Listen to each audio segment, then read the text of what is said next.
Happy Diwali guys అందరికీ. ఇంకా evening పూజకైతే నేను దీపంతాలన్నీ ముందే రెడీ చేసుకున్నాను అనమాట. ఇంకా మా మమ్మీ అయితే అన్ని స్వీట్స్ అవి ఇవి పెట్టి లక్ష్మీదేవికి అయితే పూజ చేసింది. ఇంకా పూజ అయినాకనే మనం ఆగుతామా, ఇంకా సురసురు బంధించి కాల్చేసిన అనమాట. లిటరల్లీ చెప్తున్నా, నాకు ఇది తప్ప మిగతా ఏవన్నా భయమే. అసలు అవి ఎక్కడ చేతిలో వీలిపోతాయో అనేసి. ఇంకా పక్క గల్లీలో కాలుస్తా అంటే నేను ఇక్కడ బెదిరిపోతా అసలు ఆ సౌండింగ్స్కి. నాకు అసలు ఫుల్ భయం అవి. అందుకే నేనైతే అవి అస్సలు కాలువ. ఇంక ఇక్కడైతే నేను ఒక ముగ్గు అయితే ట్రై చేసిన ఫోన్లో చూసి ఫ్లవర్స్తోని. నాకు అసలు ముగ్గులు రావు, కానీ ఈ దివాళీ నుంచి స్టార్ట్ చేసిన. మార్నింగ్ కూడా ఒకటి ట్రై చేసిన, మళ్ళీ ఇప్పుడు ఇంకోటి.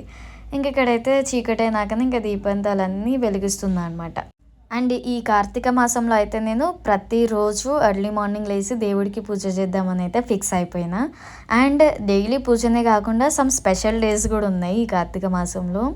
అండ్ నేనైతే అవి షార్ట్స్లో మీకు పక్కా షేర్ చేస్తా. అంటే ఆ రోజు ఏం స్పెషల్ ఉంది, ఏం చేయాలి, ప్రాసెసెస్ అన్నీ అయితే మీకు షేర్ చేస్తా. అండ్ ఇక్కడైతే మమ్మీ సురసురబాదం పోలిస్తుండే. ఇదైతే ఫైనల్ లుక్ అనమాట అక్కడ ముగ్గుది. ఇంకా నేను కూడా ఇక్కడ పేలుస్తుండే. మా మమ్మీకి వీడియో తీయమంటే అసలు ఎట్లనో తీసింది. ఇంకా తర్వాతనే మా తమ్ముడు వచ్చిండే ఇంటికి. ఇద్దరం అయితే డిన్నర్ అయితే చేసేసిండే. మమ్మీ నేను చేసిన స్వీట్ నాకే వేసిస్తుంది అసలు అన్నం తిన్నాకనే. ఇంకా తిందాం అనేసి తిన్నా. మార్నింగ్ నుంచి తినలే నేను స్వీట్. ఇప్పుడు టేస్ట్ చేసిన అనమాట. రేపు బాగానే వచ్చింది అనిపించింది తిన్నాకనే. మంచిగా హెవీ స్వీట్ లేకుండా, మరీ తక్కువ లేకుండా మంచిగా పెట్టుకున్నాకనే ఇట్లా కరిగిపోయింది నెయ్యి ఆ ఫ్లేవర్ మొత్తం. ఇంకా నైట్ అయితే ఫుల్ సౌండింగ్స్ వచ్చి పైకి వెళ్ళి చూస్తే ఇట్లా టపాసులు అన్నీ ఫుల్ వెలుస్తూ ఉండే.